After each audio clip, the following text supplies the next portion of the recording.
Hey there, my name is Megan and welcome back to my channel.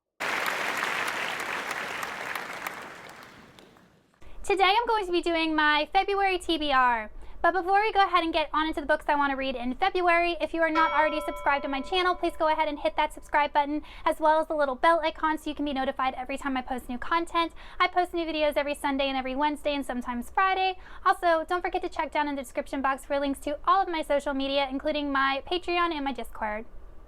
Real quick, before I tell you guys my TBR, I just wanted to talk to you about just some small changes with my TBR, but if you're not interested in hearing about that, I'll go ahead and put a timestamp down below. You can skip on into the books.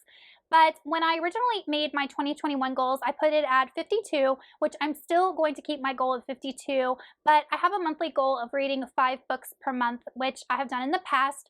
But as soon as that video posted, I ended up getting an email from the university where I live. I had applied as a non-degree seeking student via a government grant to take this class that will add on to my current teaching license in the state that I live in, and I ended up getting accepted into the graduate course. So that graduate course goes from January through May, and any of you that have been in graduate school know that there is a lot that goes into it. It's a lot of reading, it's a lot of work, it's a lot of time. So I am going to lower my monthly TBR goal from 5 to 4 to accommodate my time for doing my classwork, but additionally, I have been reading a lot of heavy fantasy, and they're very long and dense, and even in January, I really struggled with my TBR, so I just feel like 4 is a better number.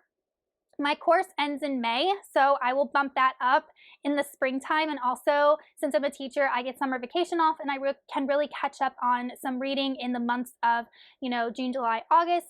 So this is just a temporary thing. And for the next couple months, I am going to focus on finishing the couple of series that I still had left to finish from 2020, because I know that if I don't finish them now, then I'm going to forget everything that happened in these books, and my enjoyment level of the finales are going to be so much more lowered. So I'm going to really try and knock out these few series that I need to finish in like the next 2 or 3 months. And then I will just have that air lifted and be able to really dig into the new series that I want for 2021.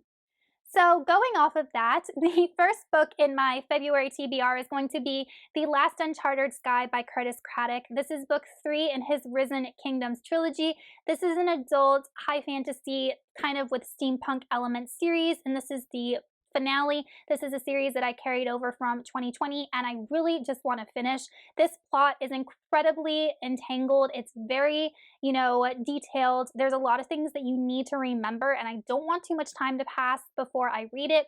But this follows a world where there are floating continents and airships, and in book 1 we were introduced to a girl named Isabella, and she was born to a family of what was known as like blood sorcerers, and they had these things called blood shadows, but Isabella unfortunately did not have this gift. She ended up getting betrothed to the kind of prince of another floating kingdom, is sent there, and then ends up getting involved in the politics and starts to uncover all of these machinations going on within not only her own kingdom, but also the kingdoms that they're involved in. She ends up learning a lot about herself, her history, why she doesn't have a magical ability, and not only is she such a fascinating character, but we have a character named Jean-Claude, and he is a musketeer, and he doesn't have any magic, but he is basically a father-like figure to Isabella, and he's a little bit older and just will do anything to protect her. He is ruthless, he's funny, he's gutless, he is pushy, and he's just the most fun character to read about. And at the end of book 2, we had a lot of interesting things happened, and Jean-Claude and Isabella kind of find themselves in this new location, not of their own doing, and have to work their way out of it. So this is a book that I am highly anticipating and cannot wait to finally read. The next sequel I'm going to be reading is The Nemesis by S.J. Kincaid. This is a YA science fiction series, and it's one that I have wanted to finish since I got this book towards the end of last year. But in this trilogy, we follow a girl named Nemesis, and Nemesis is what is known as a diabolic. So she is created to protect one person and one person alone. And in book 1, she ends up taking the place of this girl named Sidonia, which was the girl that she was supposed to protect, and goes to the spaceship where the emperor resided and ended up getting involved in the politics of the empire and the emperor himself, who turns out to be not exactly who she's expecting. And I really like this series because you don't really know which characters are good, which ones are bad. You think you do, but then something happens and you're like, whoa, what is your motivation for doing that? There's definitely like a Game of Thrones element to this series in regards to there is always a question of who is going to be ruling the galactic empire. And there's just a lot of grabs for the throne and people manipulating other people in order to be put on the throne. And just the way that book 2 ended, I cannot believe that cliffhanger. There was a huge betrayal by a character, and I just really need to know if that was legitimate or S.J. Kincaid is just playing with my heart. So this is a series that I'm finally going to finish. The next book I'm going to be reading is Senlin Ascends by Josiah Bancroft. This is book 1 in the Book of Babel series, and I believe book 4 comes out in November. I think that's the final book in the quartet. But this is a series that I wanted to start in 2021 to see if I liked and wanted to continue. And this is also the Patreon buddy read book pick for the month. If y'all don't know, my Patreons get to vote on a book that we buddy read every month, and this was what was chosen for February. So I'm so excited to finally get to it.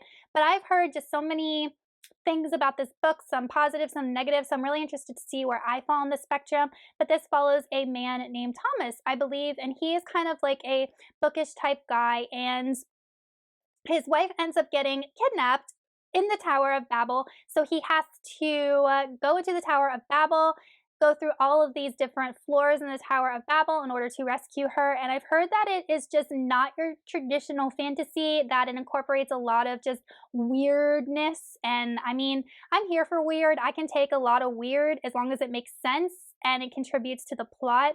So I'm interested to see where I fall with regards to liking this book, to see if I want to continue with the series. And first off, I mean, I love these covers. I think these covers are just so interesting. But if y'all are interested in buddy reading Senlin Ascends with us, I'll go ahead and link the Discord information down below in the description box so you can buddy read with us. And the last book I'm going to be reading in the month of February is City of Brass by S.A. Chakraborty. This is another adult high fantasy. This one's actually Middle Eastern inspired, and this was chosen by one of my Patreons, Bethan. By the way, Bethan has a YouTube channel, and if y'all have not checked out her YouTube channel, you need to. I'm going to go ahead and link it down below, but she just reads just such a wide range of stuff. Like, she did this book review about this book about bees, and like, I really want to read that book now. In fact, I put it on my wish list at my library because she just made it sound so interesting. I'm like, I don't know how you make a book about bees sound interesting, but I totally want to read it now. So definitely check out her channel. But one of my Patreons is chosen to pick a book off of my TBR every month for me to read and review on my channel. So she chose City of Brass, and this is a book that I have been wanting to read for a long time, so I'm glad I finally have an excuse now to read it. In City of Brass, we follow a girl named Nari, and she is a con artist. She kind of works the streets of Cairo. She does tarot readings and things like that, and she knows that what she does isn't actually magical. She's just conning people to make them think it is magical. But one day she accidentally summons a djinn. And there have been legends that magic exists, and there have been legends of this City of Brass called Davabad, and the djinn proves that magic is real and decides to take her to the City of Brass, and Nari gets thrown into the chaos of this city and what exactly is going on there and the politics. But this sounds like something I've never read before, really. I think it's cool that it's Middle Eastern inspired and takes place in Cairo. I don't think I've read a fantasy that takes place in Egypt before. And then I've heard that there is a really good romance. I've heard that it's really fast paced. So overall, the things I've heard about this series are really good. So I'm excited to jump into this world. Okay, you guys, so that is it for the 4 books that I plan on reading in the month of February. Let me know in the comments if you've read any of them and what you thought about them or what you're reading in February. And also if you're interested in reading Senlin Ascends with us. And I will see you guys soon in another video. Goodbye.